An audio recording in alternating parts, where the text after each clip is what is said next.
तो दोस्तों इरेडा ने अपने क्वार्टर वन के नंबर को डिस्क्लोज कर दिया है। तो चलिए देखते हैं क्या है क्वार्टर वन के नंबर्स के अंदर डाटाबेस के लिए यहाँ पे क्रॉस में दिया गया है।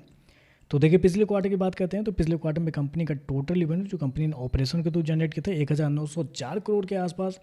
पिछले साल देखते हैं तो 1510 करोड़, जबकि अभी देखें तो बढ़ के 1947 करोड़ आपको जाता हुआ देखने को मिला। तो साल दर साल जाते हैं तो साल दर साल क्वार्टर क्वार्टर कंपनी का जो टोटल इनकम है वो आपको बढ़ता हुआ देखने को मिल रहा है।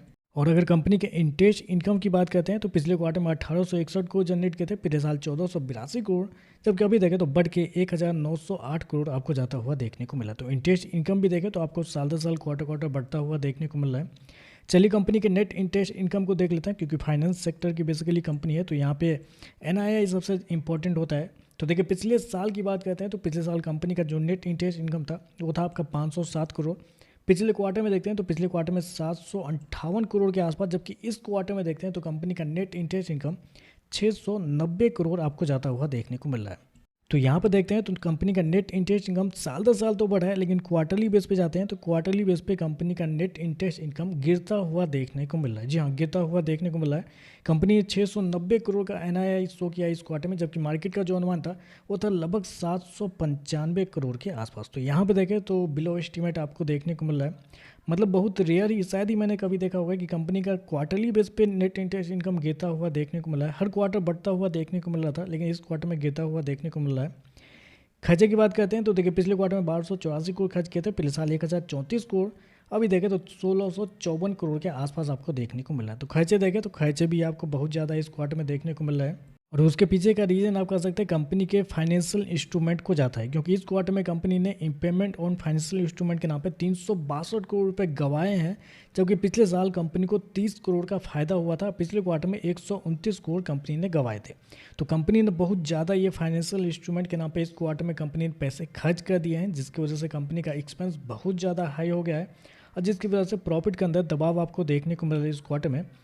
पिछले क्वार्टर की बात करते हैं तो पिछले क्वार्टर में 501 करोड़ का प्रॉफिट था, पिछले साल 383 करोड़, जबकि अभी देखें तो कंपनी का प्रॉफिट गिर के 246 करोड़ के आसपास आपको जाता हुआ देखने को मिला। तो कंपनी के प्रॉफिट के अंदर देखें तो प्रॉफिट के अंदर एक बड़ी गिरावट आपको देखने को मिल रही है। लगभग बोल सकते हैं 35% के आसपास की गिरावट आपको देखने को मिली। क्वार्टरली बेस पे जाते हैं तो 50% के आसपास की गिरावट आपको देखने को मिली। तो प्रॉफिट के अंदर एक बड़ी गिरावट है, लेकिन गिरावट क्यों है वो भी आपको समझना बहुत जरूरी है, क्योंकि इंस्ट्रूमेंट के नाम पे मैंने ऑलरेडी आपको बताया कि कंपनी का प्रॉफिट गिरते हुए देखने को मिल रहा है। रीज़न शायद मुझे लगता है कि मेजरली रीज़न जो मार्केट को लग भी रहा था कि हो सकता है इस क्वार्टर में, वो हो सकता है जेनसोल। याद है आपको जेनसोल इंजीनियरिंग जो अपना स्टॉक है कंपनी है, उसको कंपनी ने कुछ अच्छा खासा लोन दिया हुआ था। 470 करोड़ का कंपनी ने लोन दिया था, शायद वो डिफ़ॉल्ट भी हो गया है। तो उसकी वजह से हो सकता है कि कंपनी ने यहाँ पे कुछ शो किया है, उस कैटेगरी की वजह से कंपनी का प्रॉफिट आपको गिरता हुआ देखने को मिल रहा है। ईपीएस की बात करते हैं तो देखिए पिछले क्वार्टर में कंपनी का ईपीएस 1 रुपये 87 पैसे, पिछले साल 1 रुपये 43 पैसे, अभी देखें तो गिर के 1 रुपये मतलब 0.91 आपको देखने को मिल रहा है।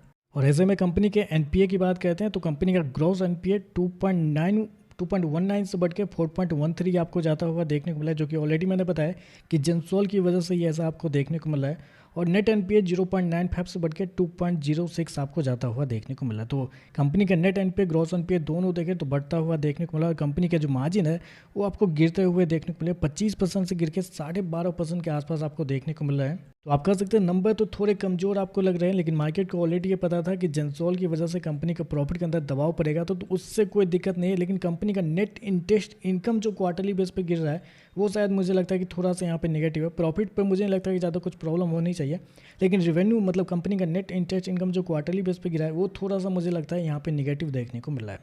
तो चलिए बस आज के लिए बस इतना ही। वीडियो पसंद आया तो लाइक कीजिएगा, साथ में साथ चैनल को सब्सक्राइब जरूर कीजिएगा। धन्यवाद।